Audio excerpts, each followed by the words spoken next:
when I was coming back home from Santa Clara, I remember thinking, every time I went on a trip, I never visited Syracuse, by the way. Every time I went on a trip, I remember thinking, man, I can't wait to get back home. And I was like, wait a minute. You're only going there for the weekend. So at that point, I started seriously thinking about schools in New York State. Then I went down to St. Bonaventure. And Jimmy Sadlin was the head coach there. Yep. And the teams were very, they had mature players in all the positions, but they didn't have a center. So in my youth, I said, I want to start when I come to school. So I went to school. I wanted to go to school that didn't have a center. So we had Syracuse, St. Bonaventure. I went down to St. Bonaventure. It was fantastic. Had a great time down there. Met the coach, met the players.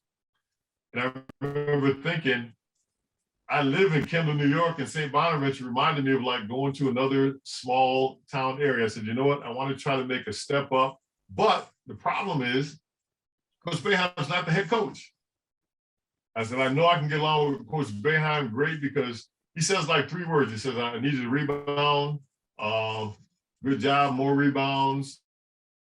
And if you score, that's just a cherry on top of the cake. I was like, okay, that's pretty easy.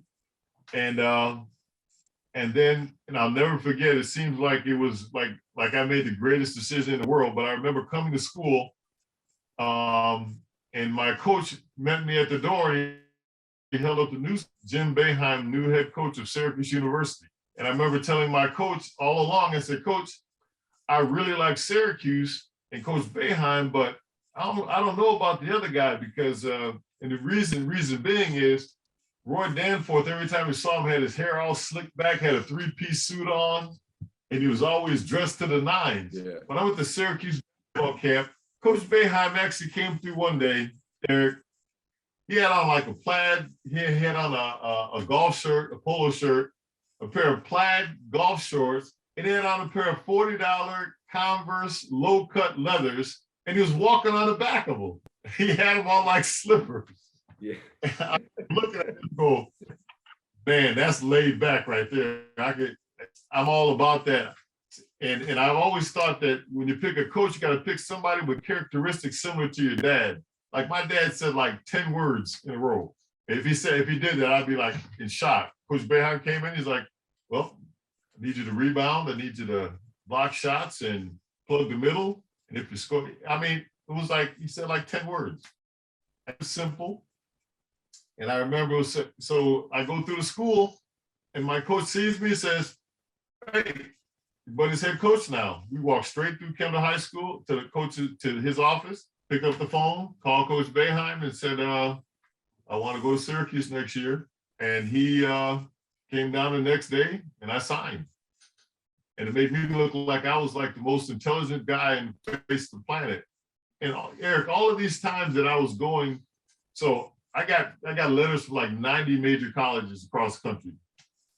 So by that time I was already 7 feet tall and I could run with a soccer player because that's who I played with. Their basketball players were all soccer players in my division.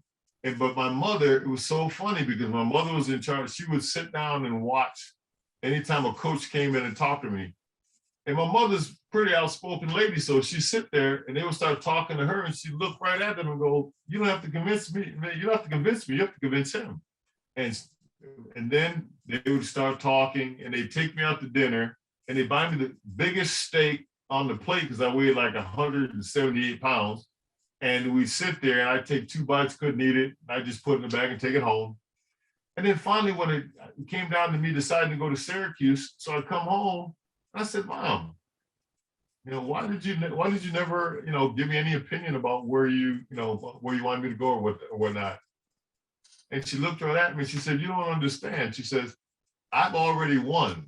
My goal was for you to be able to go to college and get a college education. You've got 90 schools trying to chase you down to give you a free scholarship to go to school. And she said, seeming that I know you so well, all I have to do is let you pick your own school, because even if you hate it, you're so hard-headed, you'll go there and you'll finish. She says, so all I got to do is sit back and let you pick your own school because I know you'll go there and you'll finish just because you picked it. And I went, man, shit, brilliant. And And that's how it all started. And I went to Syracuse. Yeah, moms knows best. Come on now, you know that. Hey, Automatic. she couldn't figure out why she wouldn't say anything. And I was like, and then when I finally picked it out, she just sat down and she said, honey, I wanted you to go to college and get a college education, and you got 90 coaches calling you. Eric, I used to get letters in Kendall, New York that had Roosevelt Bouie, Kendall, New York. And it would come to my mailbox. That's how small the town is that I lived in. I would get letters like that. And it was quite eye-opening. And then when I got to Syracuse, man, I mean, Coach Boeheim there was never doubt in my mind about his knowledge about the game of basketball. Like I said before, I remember my first game at the Mello Center was called Manley Fieldhouse, and I walked in there and it was so loud, and I said, "Thank God I came here. I would not want to have to walk in here and play against it." It was the loudest place I'd been in my life, and it was everything that I expected. And even more, the players that we got it started way back then. Once we all laced them up, we were all brothers. And it stayed that way because I always thought that back then, Coach Boeheim's strategy was as long as the player is greater than the practice, you have everybody running your mouth. But if the player's out there and he's thinking about dying, he doesn't care who scores the basket, just as long as he can stop and take a break. And that's how we built it up. He said, I'm not the most knowledgeable coach. He said, I'm not the best coach in the nation, but you will be the team that's in the best shape in the nation. I was like, okay, let's get it done. So talk about that first year. I mean, you come in, you average 11 and 8 as a freshman. So, I mean, obviously it didn't seem like it took you a lot of time to adjust to the college game. I mean, were you ready? Did you feel ready right away when you came in? Actually, you know what? There was a moment. I mean, we jumped right into practice, and everything was a competition. We had to run the mile under 6. Then we used to have to do ball handling drills for a mile for time. Left hand, right hand between the legs. They were all stuff that I didn't understand. Then we had to do shooting drills wearing gloves. So it was all, for me, it was learning new things and adjusting. And see, you got to trust what the coach is doing. And if you do that, you just believe in the process, because he gave us a lot of things to understand. And I tell you what, the only thing that I knew, so at a certain point, let me back up. At a certain point, I started to feeling a little overwhelmed. But this was like in the preseason. And coach came in and he said, I was feeling like I had like an 800-pound gorilla on my back, because I played at a Class C school. And we played, I think we played 60, we won 65 of 66 games. So, wow. But we knew how to win, and we knew how to work hard. And so just about before the first game, so it was maybe a month before the first game, I was feeling complicated. Coach came in and he knew, he's looking at me somewhat, and he said, listen, if you will, in practice, work so hard that when you finish practice, you got to come to the locker room and you got to sit there and look at your feet for 15 minutes before you can reach down and take your shoes off.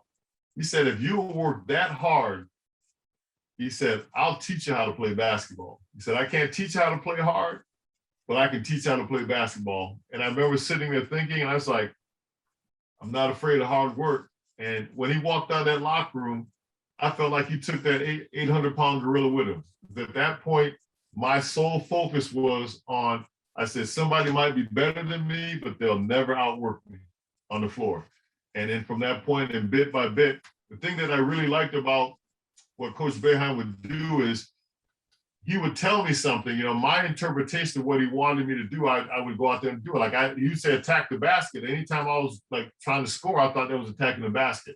And so at one point, I got the ball, I crossed over, I took a dribble, and I dunked it. And he came running out there. He's like, when I say attack the basket, that's what I want you to try to do. So, and he would give me examples of each thing that he wanted me to do. And it takes a little bit longer. But then when I look over there and he'd be like, crash the boards, attack the ball, I knew exactly what he was expecting of me because of the experiences that we had during practice. We had some of the wildest practices. Our teams were very well balanced and nobody wanted to give up. And coach used to finish practice, Eric.